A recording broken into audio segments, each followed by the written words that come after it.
जय माता दी। प्रेम से बोलिए संतोषी माता की जय। आज शुक्रवार के दिन आप सुनिए संतोषी माता की व्रत कथा। एक बुढ़िया थी और उसके 7 बेटे थे। 6 बेटे कमाने वाले थे और एक बेटा निकम्मा था। बुढ़िया माँ 6 पुत्रों की रसोई बनाती, भोजन कराती और पीछे से जो कुछ बचता वह 7वें पुत्र को दे देती थी। परंतु वह बड़ा भोला था, मन में कुछ विचार नहीं करता था। एक दिन वह अपनी बहू से बोला, देखो मेरी माता का मुझ पर कितना प्रेम है। वह बोली, क्यों नहीं, सबका झूठा बचा हुआ तुमको खिलाती है। वह बोला, ऐसा भी हो सकता है क्या? मैं जब तक आंखों से ना देखूं मान नहीं सकता। बहू ने हंसकर कहा, देख लोगे तो मानोगे। कुछ दिन बाद बड़ा त्योहार आया। घर में 7 प्रकार के भोजन और चूरमा के लड्डू बने। वह जांचने को सर के दर्द का बहाना कर पतला कपड़ा सिर पर ओढ़कर रसोई में सो गया और कपड़े में से सब देखता रहा। 6 भाई भोजन करने आए। उसने देखा माँ ने उनके लिए सुंदर सुंदर आसन बिछाए, 7 प्रकार की रसोई परोसी। वह आग्रह करके जिमाती रही। वह देखता रहा। 6 भाई भोजन कर उठे तब माँ ने उनकी झूठी थालियों में से लड्डू के टुकड़े को उठाया और एक लड्डू बनाया। जूठन साफ करके बुढ़िया माँ ने पुकारा, उठ बेटा, 6 भाई भोजन कर गए, अब तू ही बेटा बाकी है, उठ, अब तू कब खाएगा? वह कहने लगा, माँ मुझे भोजन नहीं करना, मैं परदेश जा रहा हूँ। माता ने कहा, कल जाता तो आज ही जा। वह बोला, हाँ आज ही जा रहा हूँ। यह कहकर वह घर से निकल गया। चलते समय उसे बहू की याद आई। वह गौशाला में कंडे थाप रही थी। वह उसे जाकर बोला कि मेरे पास तो कुछ नहीं, यह अंगूठी है, सो ले लो और अपने कुछ निशाने मुझे दे दो। वह बोली, मेरे पास क्या है, यह गोबर भरा हाथ है। यह कहकर उसकी पीठ में गोबर के हाथ की थाप मार दी। वह वहाँ से चल दिया। चलते चलते दूर देश में पहुँचा। वहाँ पर एक साहूकार की दुकान थी। वहाँ जाकर बोला, भाई मुझे नौकरी पर रख लो। साहूकार को नौकर की ज़रूरत थी। साहूकार उससे बोला, तू नौकरी पर जा रहा? लड़के ने पूछा, तनख्वाह क्या रहेगी? साहूकार ने कहा, काम देखकर दाम मिलेंगे। साहूकार की नौकरी मिल गई। वह सवेरे 6 बजे से रात्रि 12 बजे तक नौकरी करने लगा। कुछ दिन बाद दुकान का लेन देन का हिसाब किताब, ग्राहकों का माल बेचना, सारा काम करने लगा। साहूकार के 7-8 नौकर थे। वे सब चक्कर खाने लगे कि यह नया नौकर बहुत होशियार बन गया है। सेठ ने भी काम देखा और 3 महीने के अंदर ही उसे मुनाफे का साझेदार बना दिया। 12 वर्ष में वह नामी सेठ बन गया और मालिक सारा कारोबार उस पर छोड़कर बाहर चला गया। अब बहू पर क्या बीती वह सुनो। सास ससुर उसे दुख देने लगे। सारी गृहस्थी का काम कराकर उसे लकड़ी लेने जंगल में भेजते। इस बीच घर की रोटियों के लिए आटे से जो भी भूसी निकलती उसकी रोटी बनाकर रख दी जाती और कूटे नारियल की नरेली में वह पानी की तरह दिन बीतते रहे। एक दिन वह लकड़ी लेने जा रही थी। रास्ते में बहुत सी स्त्रियां संतोषी माता का व्रत करती दिखाई दी। वह वहाँ खड़ी होकर कहने लगी, बहनों तुम किस देवता का व्रत करती हो और इसके करने से क्या फल प्राप्त होता है? इस व्रत के करने की क्या विधि है? यदि तुम अपने इस व्रत का विधान मुझे समझाकर कहोगी तो मैं तुम्हारा बड़ा एहसान मानूंगी। तब उसमें से एक स्त्री बोली, सुनो, यह संतोषी माता का व्रत है। इसके करने से निर्धनता दरिद्रता का नाश होता है, लक्ष्मी आती है, मन की चिंताएं दूर होती है, घर में सुख होने से मन की प्रसन्नता और शांति मिलती है, निपुत्री को पुत्र मिलता है, प्रीतम बाहर गया हो तो शीघ्र आता है, कुंवारी कन्या को मनपसंद वर मिलता है, राजद्वार में बहुत दिनों से मुकदमा चलता हो वह भी खत्म हो जाता है, कलह क्लेश की निवृत्ति हो, सुख शांति हो, घर में धन जमा हो, पैसा जायदाद का लाभ हो और जो भी मन में कुछ कामना हो वह इस संतोषी माता की कृपा से पूरी होती है। स्त्री कहने लगी, 1.25 आने का गुड़ चना लेना इच्छा हो तो 5.25 आने का लेना या 1.15 का सहूलियत के अनुसार ही लेना। बिना परेशानी श्रद्धा और प्रेम से जितना भी बन सके सवाया लेना। 5.25 पैसे से 5.25 आने तथा इससे ज़्यादा शक्ति हो या भक्ति के अनुसार ले लेना। हर शुक्रवार को निराहार रहकर कथा कहना और सुनना। इसके बीच क्रम टूटे नहीं, लगातार नियम पालन करते रहना। सुनने वाला कोई ना मिले तो घी का दीपक जलाकर उसके आगे जल का पात्र को रखकर कथा कहना, परंतु नियम ना टूटे जब तक कार्य सिद्ध ना हो। नियम पालन करना और कार्य सिद्ध हो जाने पर व्रत का उद्यापन करना। 3 मास में माता फल पूरा करती है। यदि किसी के खोटे ग्रह हो तो भी माता 1 वर्ष में अवश्य कार्य सिद्ध करती है। कार्य सिद्ध होने पर ही उद्यापन करना चाहिए, बीच में नहीं करना चाहिए। उद्यापन में 2.5 सेर आटे का खाजा तथा इसी अनुसार से खीर तथा चने का साग बनाना। 8 लड़कों को भोजन कराना। जहाँ तक मिले देवर जेठ भाई बंधु कुटुंब के लड़के, ना मिले तो रिश्तेदार और पड़ोसियों के लड़के बुलाना। उन्हें भोजन कराकर यथाशक्ति दक्षिणा देना और माता का नियम पूरा करना। उस दिन घर में कोई खटाई नहीं बनाना। यह सब सुनकर बुढ़िया की बहू वहाँ से चल दी। रास्ते में लकड़ी के बोझ को बेच दिया और उन पैसों से गुड़ चना लेकर माता के व्रत की तैयारी करने लगी। आगे चली और सामने मंदिर में यह सुनकर माता के मंदिर में जाकर माता के चरणों में लौटने लगी। इसके बाद वह माता से विनती करने लगी कि माता, मैं निपट मूर्ख हूँ, व्रत के नियम कुछ नहीं जानती हूँ, मैं बहुत दुखी हूँ। माता जग जननी, मेरा दुख दूर करो, मैं आपकी शरण में हूँ। माता को दया आई।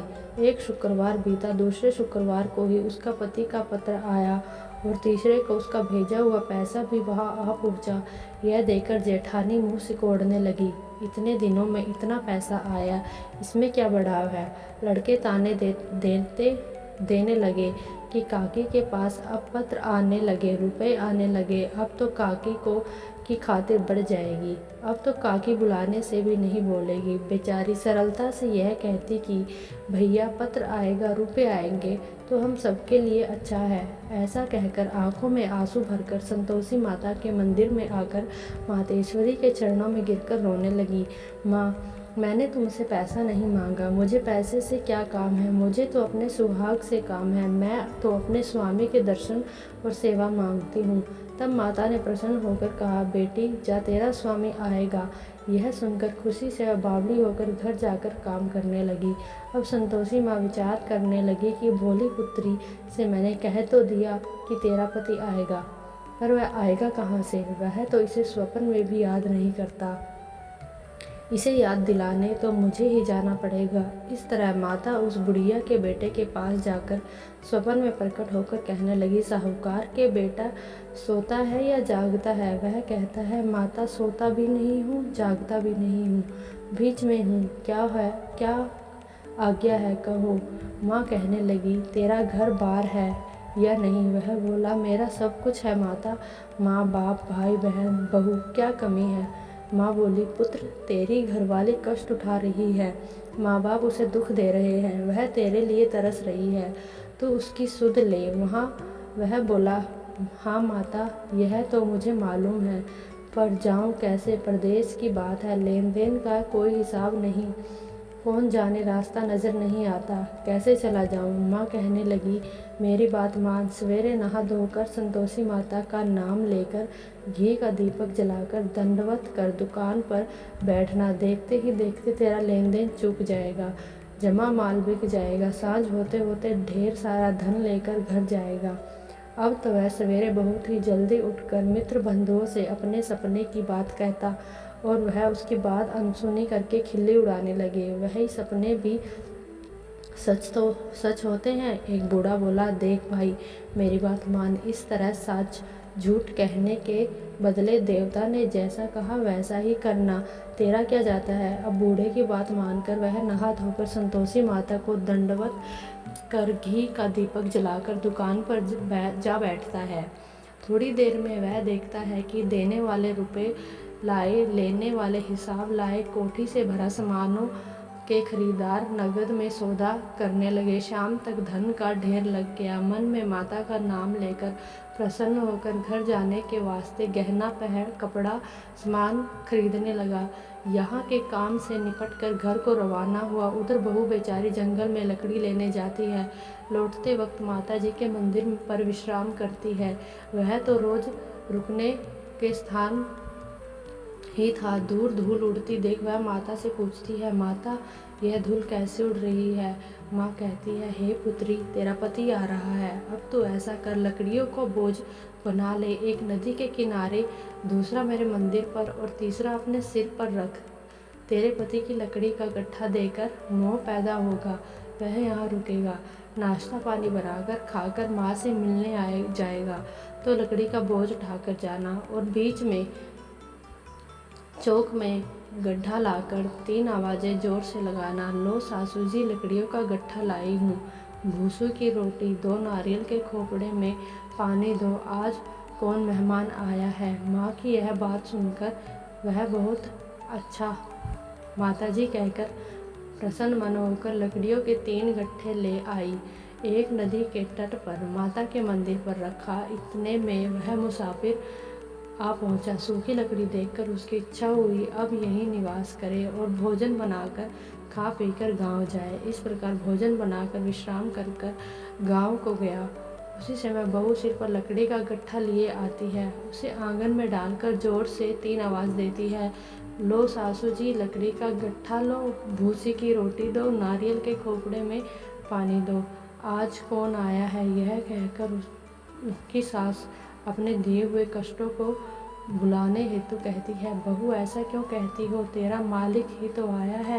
बैठ, मीठा भात खाकर कपड़े गहने पहन। इतने में आवाज़ सुनकर उसका स्वामी बाहर आता है और अंगूठी देखकर व्याकुल हो जाता है। माता से पूछता है, माँ यह कौन है? माँ कहती है, बेटा यह तेरी बहू है। आज 12 वर्ष हो गए हैं जब से गया है। तब से सारे गांव में जानवर की तरह भटकती फिरती है। काम काज घर का कुछ करती नहीं, 4 समय आकर खा जाती है और तुझे देखकर भूसी की रोटी, नारियल के खोपड़े में पानी मांगती है। वह लज्जित होकर बोला, ठीक है माँ, मैंने इसे भी देखा और तुम्हें भी देखा। अब मुझे दूर घर की चाबी दे दो, मैं उसमें रहूँगा। ठीक है बेटा, जैसी तेरी मर्जी। यह कहकर माँ ने चाबी का गुच्छा दे दिया। उसने लेकर दूसरे कमरे को खोलकर सारा सामान जमाया। एक दिन में वह राजा के महल जैसा ठाट बाट बन गया। अब क्या था, वह सुख भोगने लगी। इतने में अगला शुक्रवार आया। उसने अपने पति से कहा, मुझे माता का उद्यापन करना है। उसका पति बोला, बहुत अच्छा, कर लो, अपनी खुशी से यह भी कर लो। परंतु यह उद्यापन की तैयारी करने लगी। जेठ के लड़के को भोजन के लिए कहने लगी। उसने मंजूर किया, परंतु जेठानी अपने बच्चों को सिखाती है, देखो भोजन के समय सब लोग खटाई मांगना, जिससे उसका उद्यापन पूरा ना हो सके। लड़के खट्टा खाने और खीर पेट भर खाई, परंतु बात याद आते ही कहने लगे, हमें कुछ खटाई दो, खीर खाना हमें भाता नहीं। यह देखकर अरुचि होती है। बहू कहने लगी, खटाई किसी को नहीं दी जाएगी, यह तो संतोषी माता का प्रसाद है। लड़के उठकर खड़े हुए, बोले, पैसे लाओ। बहू कुछ नहीं जानती थी। उसने उसे पैसे दे दिए। लड़के उसी समय उठकर इमली लेकर खाने लगे। यह देखकर बहू पर माता ने कोप किया।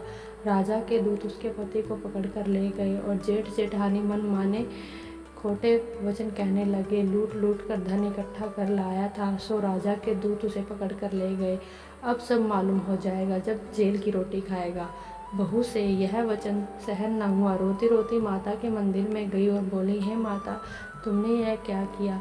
हंसाकर क्यों रुलाती हो? माता बोली, पुत्री, तूने उद्यापन करके मेरा व्रत भंग किया, इतनी जल्दी सब बातें भुला दी। वह कहने लगी, माता, भूली तो नहीं हूँ, ना कुछ अपराध किया है। मुझे तो लड़कों ने भूल में डाल दिया, मैंने भूल से उन्हें पैसे दे दिए, मुझे क्षमा करो। माँ बोली, ऐसी भी कहीं भूल होती है? वह बोली, माँ मुझे माफ़ कर दो, मैं फिर तुम्हारा उद्यापन करूँगी। माँ बोली, अब भूल मत करना। वह बोली, अब भूल नहीं होगी। माता, अब बताओ वे कैसे आएंगे? माँ बोली, जा पुत्री, तेरा मालिक तुझे रास्ते में आता मिलेगा। वह निकली रास्ते में पति आता मिला। उसने पूछा, तुम कहाँ गए थे? वह कहने लगा, इतना धन जो कमाया है उसका टैक्स राजा ने मांगा था, वह भरने गया था। वह प्रसन्न होकर बोली, अच्छा हुआ, अब घर चलो। कुछ दिन बाद फिर शुक्रवार आया तो वह बोली, मुझे माता का उद्यापन करना है। पति ने कहा, कर लो। वह फिर जेठ के लड़के से भोजन को कहने लगी तो जेठानी ने एक दो बातें सुनाई और लड़के सिखा दिए कि तुम पहले ही खटाई मांग लेना। लड़के कहने लगे, हमें खीर खाना नहीं आता, कुछ खटाई खाने को दो। तो बहू बोली, खटाई खाने को नहीं मिलेगी, खाना है तो खाओ। यह कहकर ब्राह्मणों के लड़के लाकर भोजन कराने लगी। यथाशक्ति दक्षिणा की जगह एक एक फल उन्हें दिया, जिससे संतोषी माँ प्रसन्न हुई। माता की कृपा होते ही 9वें मास को चंद्रमा के समान सुंदर पुत्र प्राप्त हुआ। वह पुत्र को लेकर प्रतिदिन माता जी के मंदिर जाने लगी। माँ ने सोचा, यह रोज आती है, आज क्यों ना मैं इसके घर चलूं, इसका आसरा देखो तो सही। यह विचार कर माता ने भयानक रूप बनाया। गुड़ और चने से सना हुआ मुख से सूंड के समान होठ, उस पर मधुमक्खी भिनभिना रही थी। दहलीज में पैर रखते ही उसकी सास चिल्लाई, देखो कोई चुड़ैल डाकनी चली आ रही है, लड़कों इसे भगाओ, नहीं तो यह किसी को खा जाएगी। लड़के डरने लगे, चिल्लाकर खिड़की बंद करने लगे। बहू रोशनदान से देख रही थी, प्रसन्नता से पगली होकर चिल्लाने लगी कि आज मेरी माता मेरे घर आई है। यह कहकर बच्चे को दूध पिलाने से हट जाती है। इतने में सास का क्रोध फूट पड़ा। वह बोली कि इसे देखकर कैसे उतावली हुई जो बच्चे को पटक दिया। इतने में माँ के प्रताप से जहाँ देखो वहाँ लड़के ही लड़के नजर आने लगे। बहू बोली, माँ जी, मैं जिनका व्रत करती हूँ यह वह संतोषी माता है। इतना कहकर झट से सारे घर के द्वार खोल दिए और सबने माता के चरण पकड़ लिए और विनती कर कहने लगे, हे माता, हम मूर्ख हैं, अज्ञानी हैं, तुम्हारे व्रत की विधि हम नहीं जानते हैं। तुम्हारा व्रत भंग करके हमने बहुत बड़ा अपराध किया है। माता बहू को जैसा फल दिया वैसा फल सबको देना। जो भी यह कथा पढ़ेगा या सुनेगा उसके सभी मनोरथ पूर्ण होंगे। प्रेम से बोलिए संतोषी माता की जय।